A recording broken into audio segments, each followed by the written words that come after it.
The aim of the Touch and Rice podcast is to spread fun in the touch football community. We talk a little bit of touch footy chat, but mostly play games and throw some banter. Hosts Cess and Kimmy would like to pay respects to the traditional owners of the land on which we meet.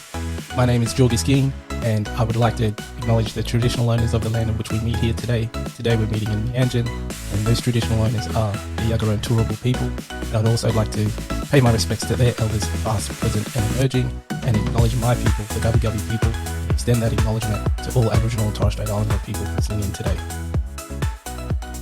Mabu, hi Kimmy and Shanks. Hello. Young. Governor. Okay, nice one. And fitting, nice welcome to Chris, all the way from England, Nottingham, England. Hi, guys. Hi.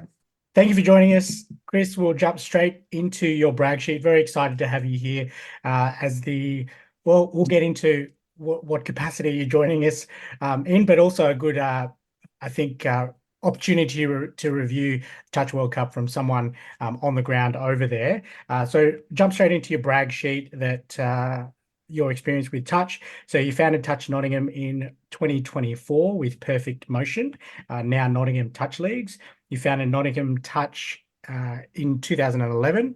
Played for England, so a touch player in your own right as well, in England 35s, in Bristol Euros 2010, which I believe you won a silver medal, and Edinburgh Touch World Cup in 2011, also for the men's 35s for England, and won a bronze medal there. You're a level 2 coach, level 3 referee in England, and you led the England Touch Association as the CEO since 2019, led the organisation of the Euros 2022, Atlantic Cup 2023, and the Touch World Cup in 2024 this year, as well as domestic competition from 2021 to 2024 post-pandemic. So quite comfortable to say that you're easily the most credentialed administration person we've had on the Touch and Rice podcast. The only one, to be fair, but quite easily the best as well. So it's great to have you along. Cheers, thanks. That's better than my CV, that is. You should have written it for me. I'll plug that one into Chat GPT, and I'm sure I can spit something out for you in no time. By the end of this podcast, probably. We'll jump into the next set of the podcast, which is the set of 6 touch-related questions for you. Does often branch out into other questions as well, so we'll see how we go. Official question number 1 for you. Your nickname is Pell. Is that touch related or something else? And also question 1A, just to jump straight into the branches of questions, what is your touch origin story, if it all relates to your nickname? Yeah, so Pell's got nothing to do with touch. This goes back to when I was 5 years old, and I have very little resemblance to this player, but I got this nickname Pele when I was 5 years old because I was at that age very good at football for a tiny little primary school in rural Derbyshire. So quite a sort of tenuous link to that subject. And then it became a bit of a Mickey take. Once I got into secondary school, started playing rugby. University became even more of a Mickey take. My football credentials barely got on the Sunday League side, and then became even more of a Mickey take as I went through later years in life. But that name stuck, and it went from Pele to Pelly to Pell, and it became, as I said, a bit of a joke throughout my life, but by everybody. And touch origin, so nothing to do with that, totally separate. I got into it through rugby. It was actually through our league. So we set up leagues in 2004 in Nottingham because we thought over here we have like a power league football, 5-a-side football leagues. That's what's predominantly the social sporting environment for blokes. And we saw this opportunity. I was just started working in a small marketing and events agency, and we said, look, we think this can work in touch. We heard about these leagues that Abro ran in London. We heard it was just picking up in Edinburgh, bid in Cardiff, and I went to have a look and said, you know what, I think we can do this in Nottingham. Got my mates involved, and all of a sudden we had a league of I think 17 teams within 12 months. So that's how it started. So I started administratively in touch, and then sort of the England story was one where the leagues were getting a bit more serious. I say serious, we were just learning how to 3-man drive, so that's how serious it was in those days. And in 2009, me and a mate said, do you know what, we need to go along to one of these England trials and just find out some drills so we can go back and teach people a bit more. And we got selected, and didn't intend on playing, didn't intend on going down the pathway.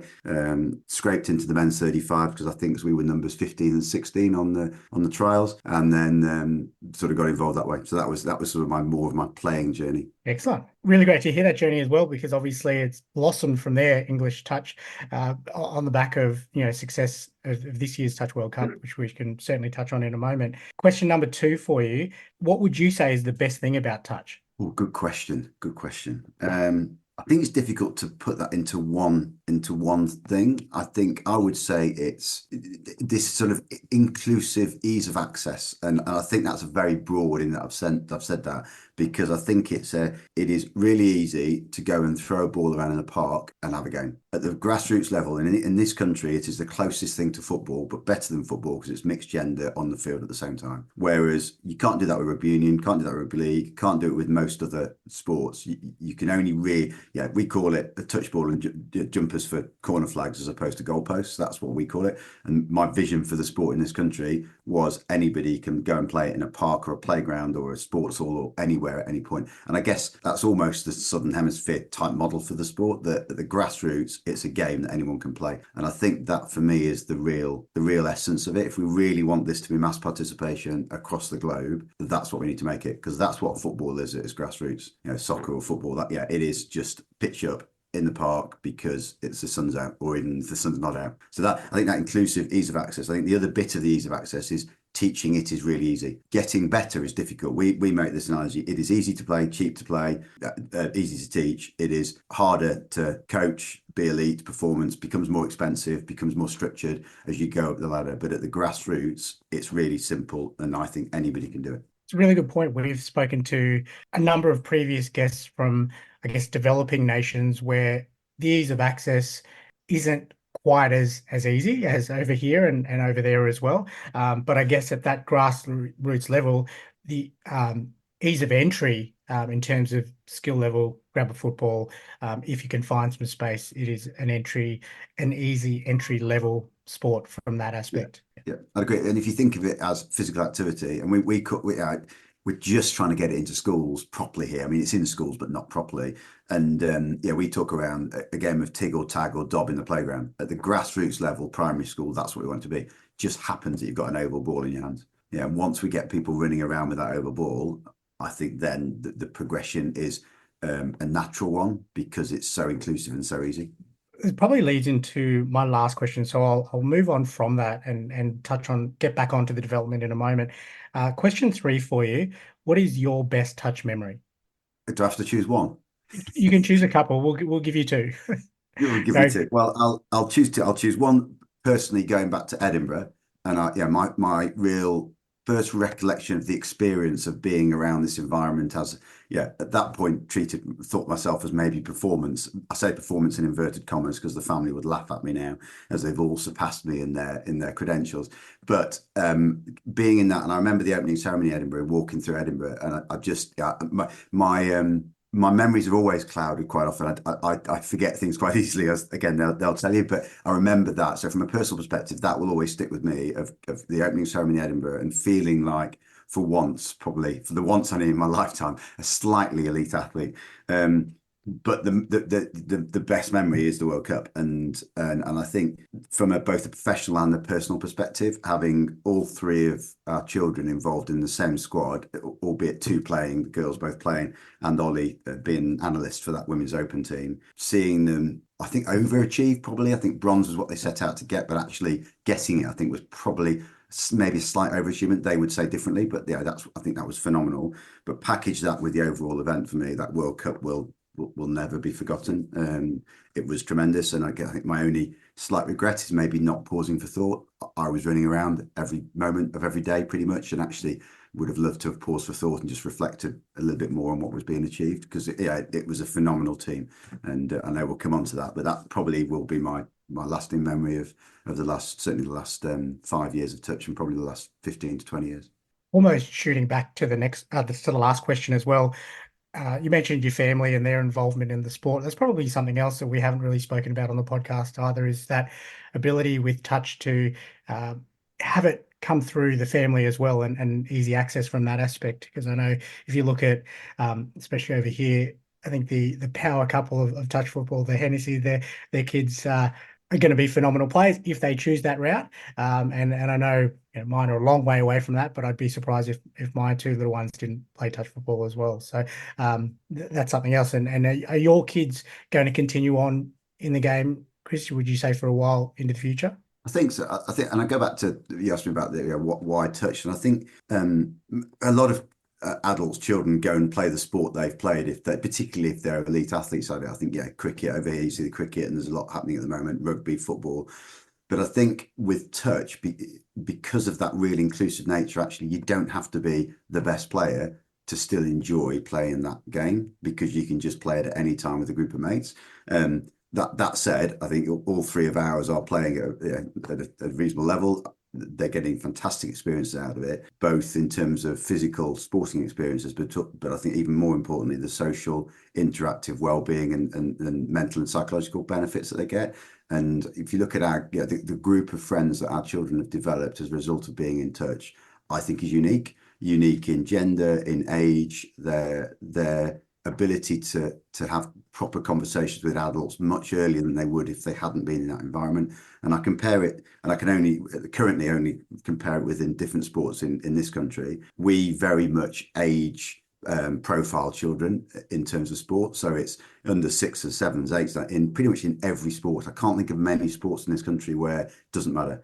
And even in rugby union, they'd stop adults and children playing together because of the safety side. And because they stop it in rugby union, they stop it in all forms of the game. And that for me is wrong, because actually I think that if we really want that community, physical activity environment within clubs, it has to be mixed. It has to be mixed age, mixed gender. So going back to the piece about our family, we started playing, Joe and I, my wife, she got involved in the leagues in 2005.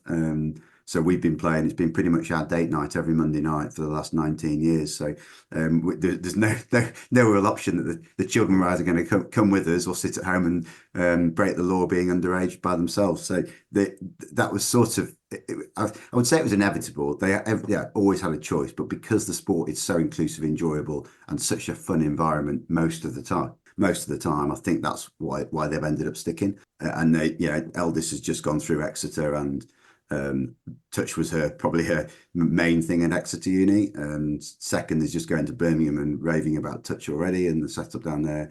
And youngest is choosing his university career path because of touch. So that I would say it's fairly important for all three of them at the moment. It's a good point, and I love that about the sport. If you head down to BMTA Metro Cup, Whites Hill on a Friday night, Shanks, you'll remember our game before. We're on a couple of weeks break at the moment, but the team we played, unfortunately, handed us our first loss for the season. Had, I believe, 2 father-son pairings in there in that team. So it's a really nice touch. To use a pun there, but a really nice feeling that you can participate with your children. And I think, there's not many sports where we've had 3 families as families make a team and playing one of our development competitions.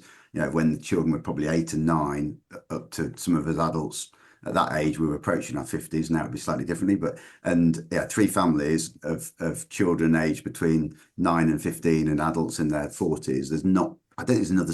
The only other sport in this country that I remember where you could do that in is rounders on the beach. And you only ever do it when you're on holiday. It's not a competitive environment to do it. Yet we could do it in a safe, secure, fun, and competitive way. And I think that's unique.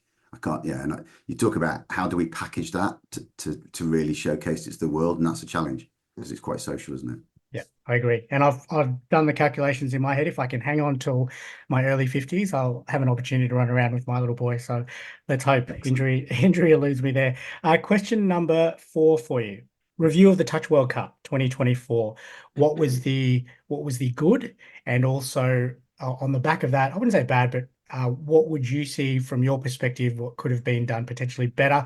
Maybe if there's anyone listening from New Zealand, tips for 2028. Yeah, I think we achieved most of the broad aims that we set out to achieve, and probably we'll split it into 2 areas. So fundamentally, I came into the World Cup treating everybody playing, refereeing, participating as a customer, that's been my mentality within England is, we are a member-funded sport, so we have customers that we have to satisfy. So we have to deliver their needs. They are paying to participate, as you would buy. They're effectively buying a service or a product from FIT or from the ETA, England Touch. So my first approach was we need to ensure that everybody participating has a really good time and they get what they want out of it. And I think that wouldn't say that was a given, because we had to work really hard to do that, particularly when the team numbers jumped from 130 to 180 and we went from one venue to two venues and a transport operation. But the feedback we've had so far is I think we managed to achieve that. And I'll come back onto one or two things that I would do differently in there.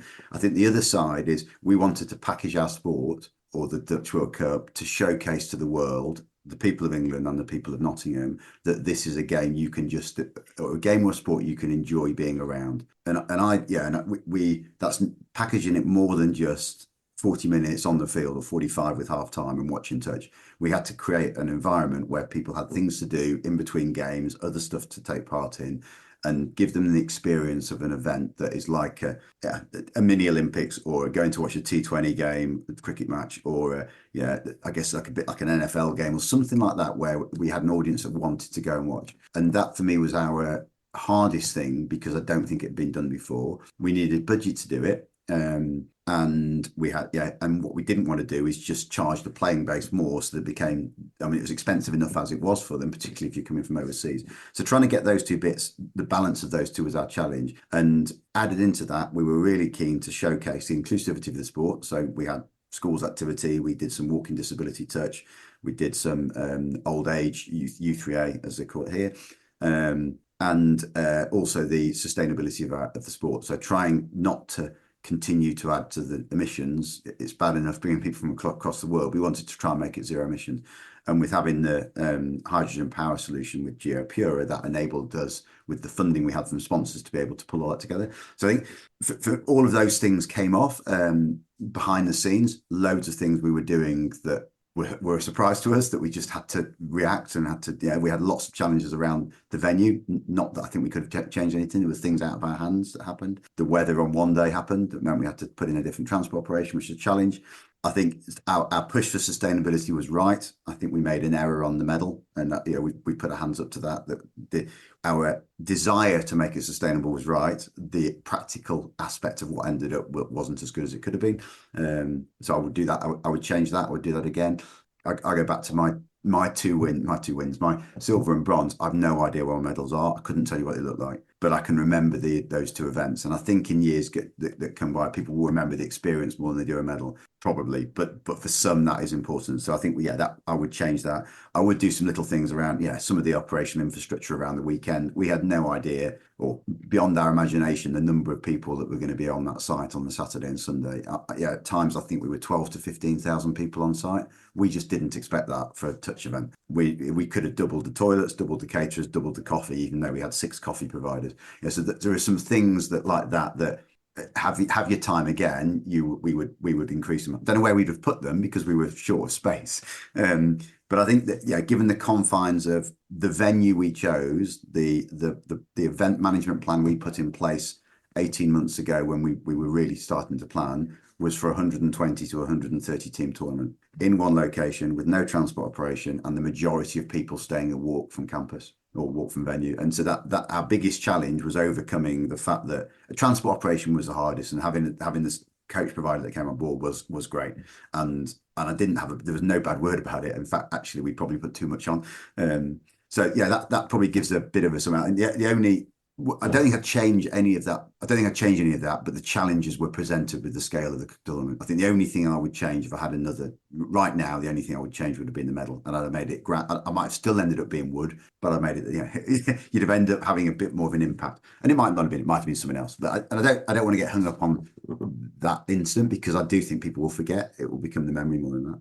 Live feedback, Shanks, Kimmy, you're both there from competing in the Philippines Open Mixed team. Any live feedback for Pell? I'm sure you've heard it probably numerous times, different bits and pieces. It won't be a surprise to you, I'm sure, but any live feedback, guys? I thought the setup was amazing. Food, we were right. I called it Food Alley. I don't know if you had a name for it, but the big screen there was amazing as well, if you wanted to eat and not miss out on watching a game on the live screen. Yeah, well, like our tents were down that section and all of our neighbors were awesome. Like we had a lot of entertainment coming out of our neighbors' tents as well. So obviously not planned, but it just, I think the environment really promoted everyone to participate and join in and make it their own.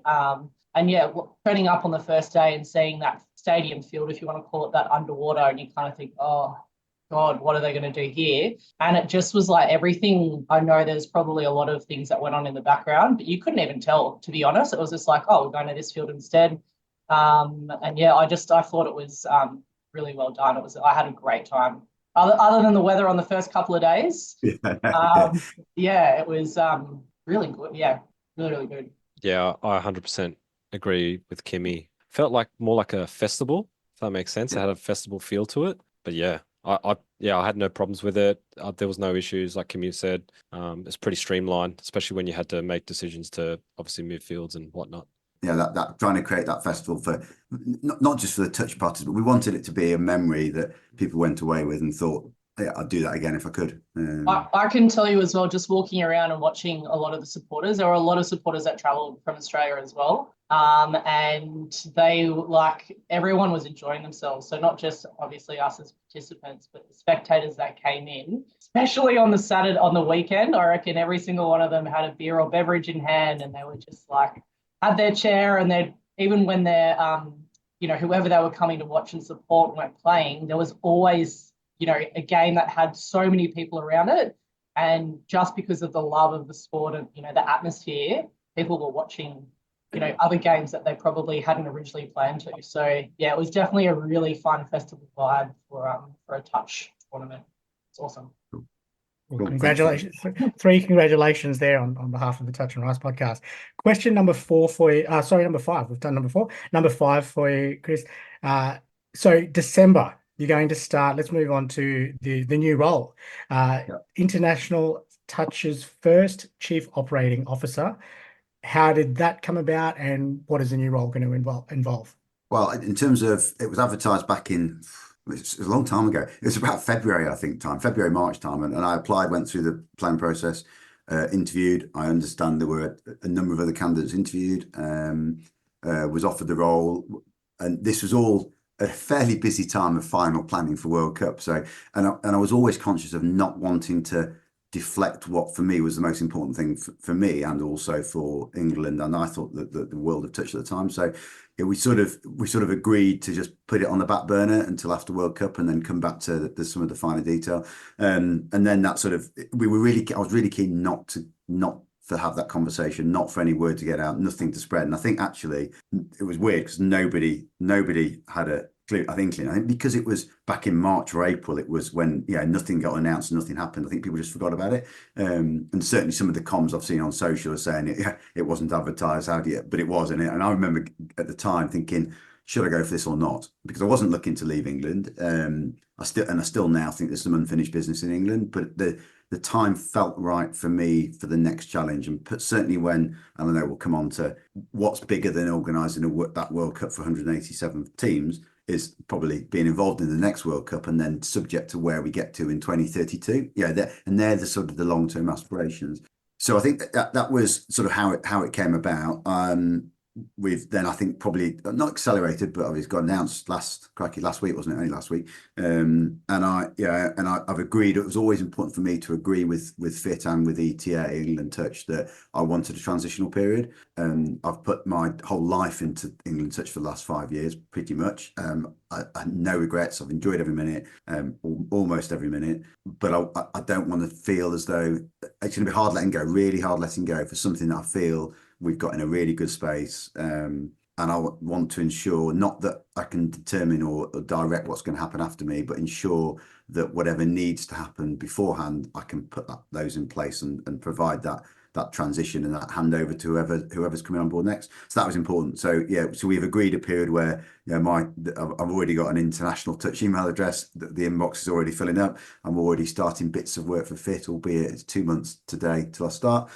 But conversely, when I do start, if there's some stuff needed to help with England over the period of transition beyond when I start with fit, then that's the pro quo with it. So and I think that works. I think that will work for both bodies. But yeah, I'm genuinely excited. Opportunity is great, but it is like going back 5 years to when I started at England and starting from scratch, because there's nobody else at Fit employed. So yeah, exciting. Well, congratulations again. At risk of turning it into congratulations-a-thon, congratulations from the Touch and Rise podcast on that role. Very, very exciting. And congratulations also on the work that you've done with England Touch. I'm sure you'll hear that a number of times since announcement and also until you officially start your role with Fit, which leads nicely into actually question 6. You touched on what it looks like for you potentially in the new role and what that might lead into the next World Cup and potentially beyond that. But the last question for you in our set of 6, England Touch 5 years ago, from when you officially, I guess, took over the reins to now and then to the future. Give us a summary there of that progression. So I think, I came in, my employment actually started a week before the pandemic. So whilst I came on board as chief exec in August 2019, I actually didn't get employed until something like the 6th of March 2020.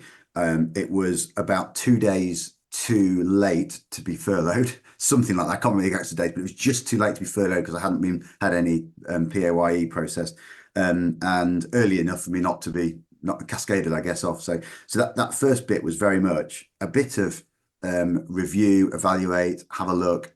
In a way, the pandemic for me helped, I think, me and England Touch think about what we needed to do. The converse to that was we lost all of our reserves. We had some support from Sport England during that period, which was brilliant, but we used all our reserves, and we took the decision to use all our reserves to try and get through that pandemic and still be here, because we felt the product was going to be in a really good place coming out of it. And we did. And Touch and England Touch recovered very, very quickly. That's taken a bit of time financially to kick in, and only this last year will that truly kick in. But it was, I guess, almost going backwards to go forward, I think the organisation needed to do, and certainly others around the organisation would support that. But I think the nature of England Touch, and probably the nature, I think, of most of the touch bodies around the world, the sport has got so much love and goodwill from the community. It only works because so many people put their hands up and do it because they want to be a part of it, as opposed to being paid, employed, or whatever the reason might motivate them.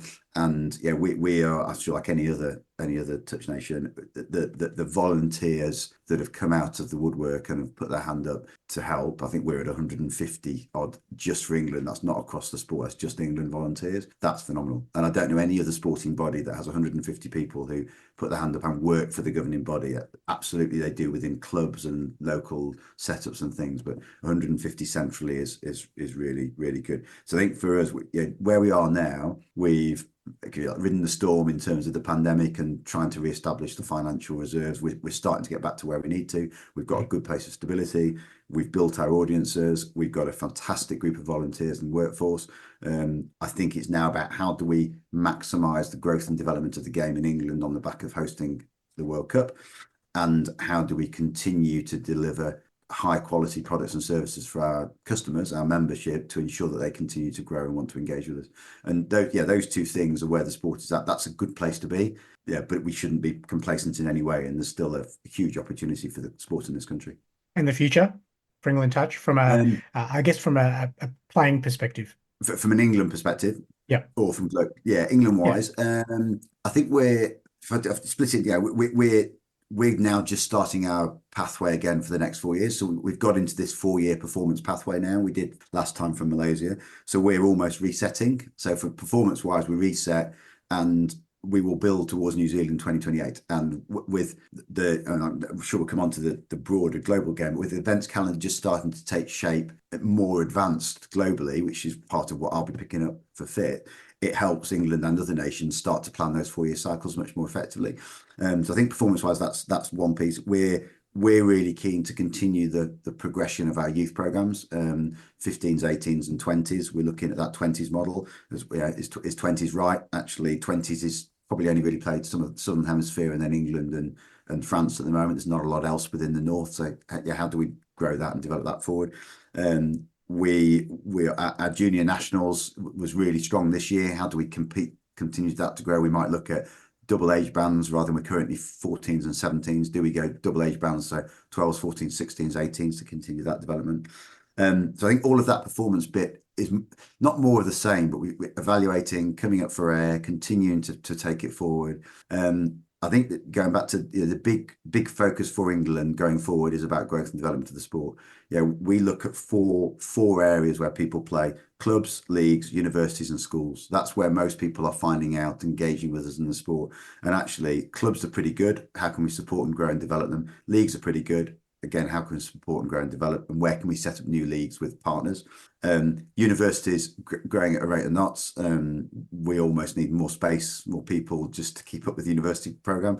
And schools is the big one. And the education system is a bit more fragmented in this country now. It used to be through local authorities. It's now education trusts and academy trusts. And so you've got many more people to talk to. But fundamentally, touch fits both primary and secondary education. And we need a coordinated approach to ensure that in 20 years' time, every primary school child has the opportunity to play touch if they want to. And every primary school teacher has the means to be able to not coach them, but be able to teach. So the fundamental skills that passing, running, diving, those fundamental skills, and then building that through secondary education, that when they get to university age, they know how to play. So I think that's the longer term vision for me in this country is all around education. Well answered, as expected. For your set of six, the whole set of six, Pell, I'm going to refer to you as Pell because I love that origin story, and probably leads really nicely actually into our next segment of the podcast, which is Kimmy's Corner. Get to know you a little bit better. All right, so Chris, I've got some would you rather questions. So this is just like some fun questions just to sort of get to know you a little bit. Less on the serious side about touch, but I'm going to keep it as like a sporting team would you rather series. So I've got 10 questions for you. The first one is, would you rather be the star player on a poorly performing team or the worst player on a champion team? It would, good question. It would depend on my role in that team. I'm all about the team. So I'd probably say if the team can perform and I'm the worst player, it doesn't matter. We've performed. I 100% agree. For me, I think if you're player number 16 coming into a champion team, I think there's so much opportunity to learn and grow and obviously celebrate wins on and off the field. A poorly performing team, I've been part of those. They're hard work. Anyway, all right, next question. My children would tell you that I'm that already anyway. So they're always honest, the kids. All right. Question number 2. Would you rather have a long, average career or a short but amazing career? This is team-based again. I always focus on the now. I've said I will probably work till I'm no longer capable of working, and then I'll probably have a quick passing at the end of that at some point. So, but yeah, probably short, deliver it, achieve the best I can possibly achieve with my time here. Short and sweet. All right. Next question. Would you rather become a coach or do something completely different than sports after retirement? Probably coach. Probably stay involved in the sport. I feel like we'd all answer that the same way. I think I stopped playing competitively years ago, and I can't help it. Other than recent World Cup, retirement probably won't happen though, so it will probably just evolve it'll all be a mix. All right. Here's a fun one. Would you rather date another sports player or someone who isn't a sports player? Oh, if they look the same, if they're as funny as one another, probably a sports player, just in terms of interest. Yeah, agreed. Would you rather have your family watch your game on TV at home or watch it in person at the venue? In person. How would you guys answer that? Yeah, in person for me. For me, for sure. in person. Yep. Preferably on the field alongside me, actually, would be the right answer, but in person if not. True. Next question is, would you rather be loyal and stay on your team or join the rival team that always beats your current team? Loyal, stay on the team. Anyone else differing to that answer? I might be showing my age. Yeah, loyalty. With you, pal. Sorry, I got this question. I read it incorrectly before. All right. Would you rather win the MVP award or win the team championship? Team championship. Should have read these properly. They're pretty straightforward, to be honest. Would you rather take a year off or play but not score at all for the entire season? Well, if I was playing, I'd probably still rather play and not score. Yeah. That's funny. I feel like that would have been an easy answer for me because I hardly ever score. I feel like I've gone that many Well, seasons. I hardly ever play anymore, let alone Yeah. score. All right. Would you rather play on a very cold day or a very hot day? Rather play on a very hot day. So you'd rather play in Malaysia than in England during the winter? I think so, yeah, because I just coming from training last night, or leagues last night. I'd rather it been 30 degrees. Malaysia's probably 50 was probably too hot, but yeah, I'd rather it been 30 degrees last night and manage my condition than get cold and wet. See, it's an interesting one, right? Because there was one state cup one year where they actually had to abandon all games because it hit, I think, like 42 degrees. It was like bushfire season as well. So I don't know if you were playing that one, No. New South Wales State Cup. But it was just like ridiculously hot. For me, I'd probably rather the cold because I warm up pretty quickly. But there's something about heat that I being half Asian, I know it sounds odd, but I'd rather the cold. What about you guys? I'm with Pell. I would go heat. I don't know. I just feel like cold, uncomfortable, slippery ball, potentially heat all day. Yeah, I feel like I've always performed better in the heat. Yeah, like Cess said, it's quite uncomfortable when it's cold. Even when you do warm up, it's still uncomfortable. All right, moving on. Yeah. Last question for you. We played before we move on from that one. Shanks, you and I played, I think it was 3 weeks ago, maybe now, just at Whites Hill Metro Cup, and it was unseasonably cold. And I mean, Pell, it was probably a normal English night for you, but I just didn't enjoy the warm up. I didn't enjoy the game. We got over the line, but it was just not enjoyable. And it might be, yeah, you asked me this question. We're looking for the next 7 months of cold and wind and rain. That's what we're going to have in this country. Yeah, and we play touch twice a week. I mean, this time it's 3 times this week. We've got a tournament at the weekend, and it's like, so I'm just going to say hot. If you offered me 50 degrees at the weekend, I'd probably say yes. I remember there was one junior regionals tournament in New South Wales, and it went to I want to say it was either Mudgee or Orange. I can't remember, but I remember watching the highlights, and it started snowing whilst these kids were playing. I kid you not, like they ended up having to let them wear their hoodies and trackies underneath their playing singlets because it's that cold. So if it was that cold, it's a no. But Yeah. Just to clarify. Anyway, I've got one more question for you. Would you rather pass the winning try or score the winning try? If the children would say, if you're passing it, Dad, we wouldn't score it because it would probably go to the floor. But I'd probably be the team. I would go for the passing the try. I'd rather be the assist as long as I can guarantee it's getting to hands. Yeah. What about you guys? That's my last question.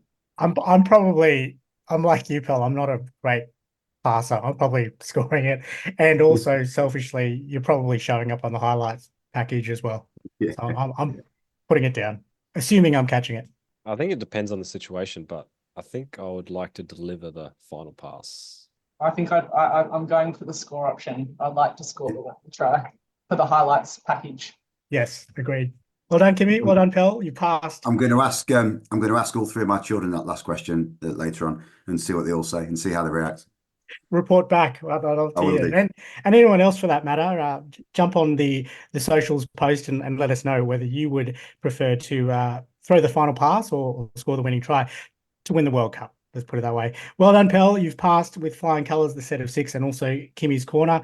Now we jump into the really fun part of the podcast, our games. And if you're not aware, or if there's new listeners to the podcast, a couple of games will get you to play against Kimmy or myself, and I'll get to that in a moment, how that came about. But the loser of this, and we'll need you to play as hard as you can, Pell, because the loser at the end of the season has to go skydiving. Brilliant. Current score check, Shanks? You are both tied 8-all. We are. And today, Pell, you will be playing against Kimmy, and how that came about. Unbeknownst to you, I sent you through a couple of options: Yorkshire pudding, or a beef Wellington, and you chose the Well, pre dietary requirements, I would have gone beef Wellington. Which would have been me, but you have chosen post dietary requirements, a Yorkshire pudding. So your matchup today post dietary requirements is Kimmy, and our game number one for you. I've named it. Well, I'll tell you why I've named it this. We had the AFL Grand Final. I can't move on from that. This will come out 4 weeks after the result, and I just need to give it to Kimmy one more time. The Mighty Lions got up over the Swans on the weekend by 60 points. So I'm going to celebrate that for as long as I can. So game number one for you is it's based on the Lion King. So we're going to have buzzers. So Pell, you can be a lion, and I believe England are the Lions anyway, right? So that's fitting. And Kimmy, Swan. What sound does swans make? Oh no. I've got no idea. But it's some sort of bird like squawking noise or something. Do your best. And we have our referee here. I know you're a level 3 referee in England, Pell, but there's no need for you today. We've got Shanks here to referee the game. So game number one is Lion King. So I'm going to give you a number of Lion King based questions and just buzz in if you know the answer. Question number one, who is Simba's father? I can't actually take my buzzer seriously. This is going to be embarrassing because now that this is recorded, it's anyway. His father is Mufasa. It is Mufasa. Coming out, and we're of course not sponsored at all, but I don't know if anyone has seen that. I don't know what they refer to it. It's not exactly a cartoon. It's not. How do they? I don't know how it's described. Live action, I think. Something like that. Yeah. So that comes out Mufasa, the prequel to the Lion King, out in Hero anyway, December 26th, I believe. So 26. That's a long time away. look up the trailers. It's looks pretty good. Question number two. So Kimmy's got that one. Pell, I need you to step up here. You're playing for me here, 8-all. Question number two. What is the name of the animal that serves as Mufasa's advisor? You'll know more. A toucan? Incorrect. Pell for the steal. Have you got any clue? Name of the animal. It is a type of bird, isn't it? Oh, no, I don't know. Heron. Not heron. It is Zazu, and Zazu is a hornbill, which would have been for an extra point. Yes, hornbill. Oh, you wanted the actual... I thought you meant like the name of the animal, not like either or. I would have taken either. Yeah, okay. Question number three. Kimmy up 1-0. Shanks, if I'll let you keep score actually, so I don't have to keep score of that. Question number three. What is the name of the rock formation where the lions live? Pride Rock. Correct. Question number four. What does Hakuna Matata mean? My fucking heart, sorry. Bleep that out. My eyes are getting anyway, no worries. They're getting higher and higher. Correct. I'm tempted just to, I don't know the answers, but I'm tempted just to shut up, just to listen to your swan noise each time anyway. Pell, have you seen the movie? A long time ago. Okay. Well, think back, dive deep into those memories. I wish I'd watched it last night instead. These are going to get a little bit harder. Question number 5. What are the names of the 3 main hyenas? That's hard. It's really hard. Yeah. Yeah, I'm pass. Okay. All I know is Whoopi Goldberg is the voice of one of them. I couldn't tell you any one of the names. The 3 names, Shenzi, Banzai, and Ed. Ed was the... Oh, yeah, the crazy one. Yeah, crazy one, yeah. Okay, so next question. What does Scar tell Simba to do after Mufasa's death? Roar. Just want to hear the roar. Come on, Pell. To leave the kingdom. Leave Pride Rock. And? Never come back. Correct. Give you that. Nice one. Run away and never return. Next question for you. What is the last spoken line by Rafiki at the end of the movie? Oh. You'll know it when I tell you, I'm sure. No good? I'm trying to picture the end of the movie. So Rafiki the monkey. It's when he blesses the new pub on Simba's return. The circle of life. No good? No. His last spoken line was, "It is time," when Simba returns. It is time. Okay, last question for you. Timmy, what score update? 3-1 to Kimmy. Actually, there is 2 more questions. I didn't just say that. I'll post the score update. There's 2 more questions for you. This one is an interesting one. So finish the lyric and play along at home if you are listening along, and hopefully you're doing a little bit better than Pell. Finish the lyrics. This is worth 2 points. So I just can't wait to be king is the song. Shanks, I'm going to give you the first line. Shanks is going to then sing the second line. I will sing another line, and then we'll cut it off, and you guys have to give us your best rendition. Extra points for singing. Shanks, you can decide if they do qualify for the extra points. So here we go. I'm gonna be the mighty king, so enemies beware. Well, I've never seen a king of beasts with quite so little hair. I'm gonna be the main event, like no king was before. Yeah. Kimmy. I'm touching up, I'm looking down, I'm working on my roar. Well, Shanks, you're the referee. I'll let you decide on here.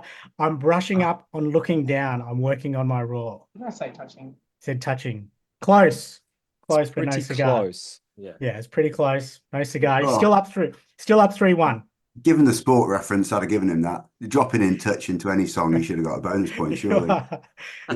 Last question for you. Okay, so I need you to give me the answer to this. I'm going to give you the name of the song, and then I need you to give me the first. I'll give you the first line, and then you have to sing the next few lines, or as many as you can. First one in. Shanks extra points for singing attempts. Here we go. Hakuna Matata. What a wonderful phrase. Kimmy. Hakuna Matata. Ain't no passing craze. It means no worries for the rest of your days. Sing it, Pell. It's our problem-free philosophy. Hakuna Matata. Hakuna Matata. Yeah, well done. That's Well the last bit. I could Nice, told you Kimmy. Hakuna Matata. That's about it. done. Well done, Kimmy.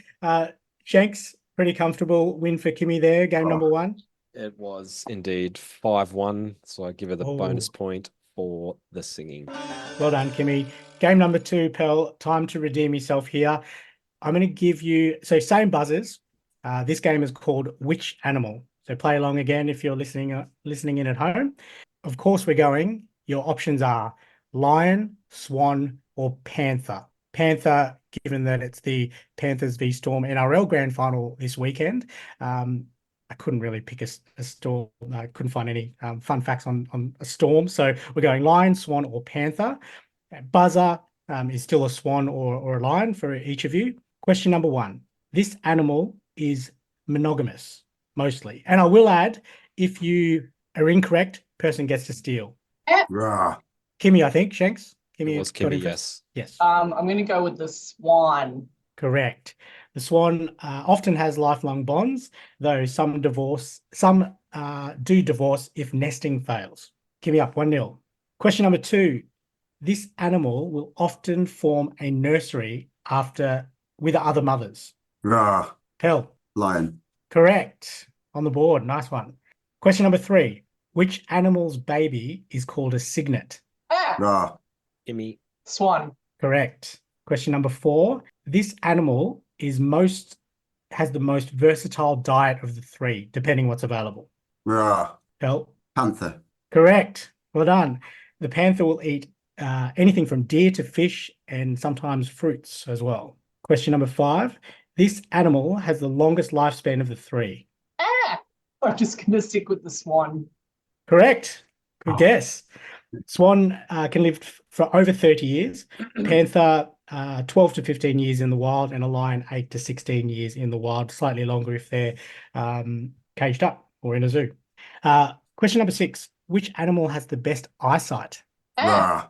Ref? I'm going to go with Pell on that one. Damn. We should go Kimmy. I'll go for Panther. Correct. Well done. None of you have got anything wrong yet. Panther has an exceptional night vision, and the lion does also have very good vision, but the panther is slightly ahead, I believe, with 6 times that of human beings. Question number 7. Which animal has the best hearing? Rah. Pell. Lion. No. Best hearing. Panther. Kimmy. Correct. Panthers have especially high frequency sounds, which assist them with hunting. Question number 8. This animal's babies have a range of vocalization, including a contact call when separated from its mother. Lion. Correct. Couple more questions. Shanks, score update. It is 5-3 to Kim. Ooh, okay. Question number 9. Relative to body mass, which has the largest heart? Rah, Oh, lion. incorrect. Let's go with the swan. That's correct. The swan has done you well. Unlike the weekend, the swan is coming through for you, Kimmy. 1% of its body mass, the swan's heart. The lion and panther, of course, have large hearts, but don't have the body to mass ratio with their hearts. There you go. Question number 10. This is an interesting one. Mating duration. Which animal has the longest mating duration, that is? I'm just gonna stick with the swan. It's correct. The swan's mating session will last for anywhere between several minutes to half an hour, a marathon, depending on the species. A lion will go anywhere from 20 to 30 seconds, and a panther anywhere from 15 to 30 seconds. Where was that performance on the weekend? Yeah. Question. I do have one more question for you. I don't think we'll need it, but we'll answer it. I'll ask it anyway. Which animal would make the best touch football player? Subjectively, this is ChatGPT's answer. Oh, you asked ChatGPT. Rah. Okay, we'll give you. We'll see if you agree. I will say just because it's ChatGPT, it'll be the panther. I always go panther as well. Yeah. Reasoning for both of you? I'd say probably because of their speed, their sight and hearing is superior to the lion. Sensors and speed. Yeah. And pretty much that. Panthers would likely excel in playing touch football due to agility, speed, and ability to execute precise movements. Congratulations, Kimmy. Thank you for Well done, Kimmy. going hard, pal. Unfortunately, you didn't come up with the chocolates there. So Kimmy's up, I believe, now, Shanks. Couple of points. She's up. Yes, she is. 10-8. Luckily, it's a long season, first to 100, I believe. That's it for the games. Thanks very much for getting involved with that, Pell. Few more questions for you. You can rest for a moment because I'm going to throw over to Shanks for Shanks's shout outs. Yep. For the shout out, since Cess and Kimmy only recorded an episode a few days ago, there wasn't a chance for anyone to post on social media. So just a reminder for everyone to leave their comments on our socials for a shout out in the next episode. If you like this episode with Chris, aka Pell, please share it with your family, friends, and touch community. And don't forget to rate and view our podcast on your favorite platform. And 5 stars too, if you really like it. And jump on and comment there because I'd really love to hear the pass or try touchdown answers from people and reasonings behind it. Yep. Thanks, Shanks. No worries. Previous guest question, Shanks. You've got one there? Yeah, so previous guest question from Jeff in Touch Malaysia. He asked, who would you call if you're given a lifeline to answer and win $1 million? So this is for all of us. We'll let our guest I'll first. let you kick off first, Cess. Okay. Yep. Yeah. So we're in a hot seat type of situation, going to win $1 million, and we get to phone a friend or a family Correct. member. No offense to Shanks and Kimmy, I don't have a lot of super smart friends, so I'm not calling either of you to. Sorry, guys. I'm actually probably calling, and he has passed on when he was still around. I would have probably called Dad. Not to say that with any conviction that he would get it right, but I just remember as a kid when we were doing crosswords, kids these days probably don't know what they are, but quizzes or whatever, he would always give an answer with quite stern conviction. And when he was wrong, would look quite surprised, and we'd have to sort of double check and triple fact check him. So I'd probably call Dad and just hope for the best that it's in his wheelhouse. Shanks, what about you? Throw back to you. I'm gonna think about this one. I think I'm gonna say my brother-in-law, just because he's a pilot by trade and a fireman, and I feel like when he was doing a lot of flying, he was quite well traveled. So I feel like he would know a lot, if that makes sense. Yeah.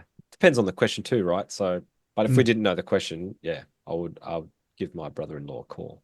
Pell, who are you calling? It's good. That last bit just made me think. I'm going to say, I'll pick between two and I'll decide in a minute. First person that came to mind was the guy that founded Nottingham Touch with Me, a guy called Toby Reed, who's very clever, intellectual bloke, works at a company called BioCity. He would know most things, I would think. However, we're similar age, so that made me think about if I don't know the answer and I'm calling somebody, it's probably going to be a modern question around entertainment, media, or music, which would put it to one of my children. So I'd go for one of the girls, Emily or Phoebe. Ollie would be offended, but it would have to be Emily or Phoebe. I would call one of those two because they're more likely to know it. And just going back to Lion King, if either of those two had been on it, they'd have smashed you. Damn it, I should have got someone to sit in for you. Pell, I'm going to really put you under the hot seat here. Which daughter are you choosing? I'll go for Phoebe because she's the middle child, and so she never gets picked for anything. Okay, good reasoning. Fair enough. Good answer. Well done. Kimmy. You actually made a really valid point there. I think if it was a trivia-based thing and I didn't know it, I'm pretty good with like current stuff, music, movies, all that type of jazz. But if it was like history, geography, like anything from a long, long time ago, I would really struggle. And there's two people that come to mind. One is a family friend of my sister's. We were at a pub one night and there was just like random trivia up on the television and he literally answered it straight away. And I was like, how do you maintain all this information? His name's Jer, so I'm sure he'll love me saying him. But there's also a group of friends that I do trivia. So I've got dinner and trivia tonight, and my one of my best mates from uni, her partner knows the answer to almost every question where I'm like, who is that person? Or what event was that? Or I've never heard of that before. And he's just like, oh, bang, bang, bang. And I'm like, oh. So it'd be one of those two. But if it was a touch-related thing, I was going to ask that. Good point. I'm going to call Tony Trad. Yes. Okay. So you've given the answer because I was going to twist it, Kimmy, for all of us as well. If you have to call someone and it's a technical touch question, I don't know how that would be formulated into $1 million question, but if it was a technical touch football question, who are you calling? Kimmy said Tony Trad. Pell, who are you calling? If that changes your answer at all. Yeah, Phoebe should argue. She'll argue that it wouldn't change my answer. But I'd have to call our men's open captain Dom Tripp. I'd have to call up Dom to give me a technical answer to a question. Shanks. I think I'm going to go with our teammate, Cess, Paddy Horgan. I feel like he knows a lot in the touch world. Yeah, he actually came to mind when I was thinking of how to twist that. So, Paddy Horgan, you've got Shanks and I calling on you if it's a touch-related question to win $1 million. Really good question. So thanks, Jeff, for sending that one through. Last couple of questions for you, Pell. Food-based question first, and given your from ETA, and I know where you're moving on to bigger and better things. But being that you're based in England, perfect question for you and to all of us as well. What's your go-to pub meal? Hard to beat fish and chips for me. Decent battered fish and chips with peas, not mushy. With peas? Garden peas. Okay. Garden peas. We don't have that option over here. I don't believe, or I haven't been to a pub that gives you that option. Good answer. Shanks. Is pub meal, did you say? Yes, go-to pub meal. I'm going to go steak and mashed potato. Medium? Yes, medium. Kimmy?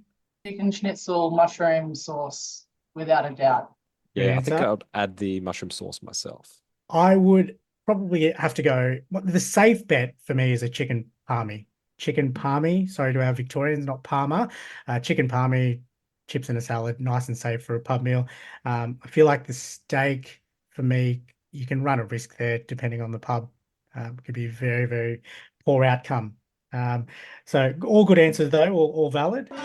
Last question for you, Pell, for the podcast. We ask all of our guests, best meal, or what is your choice of meal to go with rice? My choice to go with rice. Your favourite dish? A nice spicy chili con carne. How chili? I'm only asking that because we had Jeff on from Malaysia, who top end of spicy, top end of medium, not super hot, but top end of medium, so doesn't burn your mouth off, but you can taste the flavour of the chilies. Excellent. Good answer.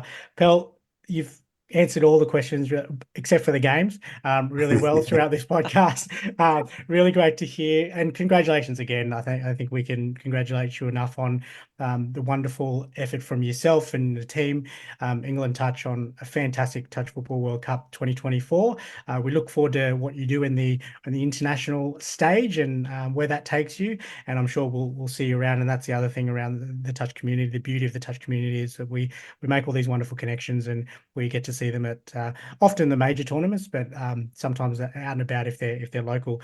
So it's a wonderful Touch community. Thank you very much for joining us on the podcast and sharing what you're doing, your knowledge, and partaking in the fun and games. Thank you all. Appreciate it. I'm going to go home and practice my revision of movies and Family Lion King to learn.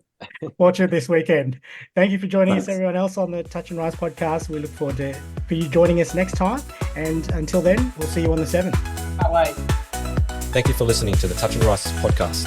Please join us on all our socials, including Facebook, Instagram, TikTok, and YouTube at Touch and Rice Podcast.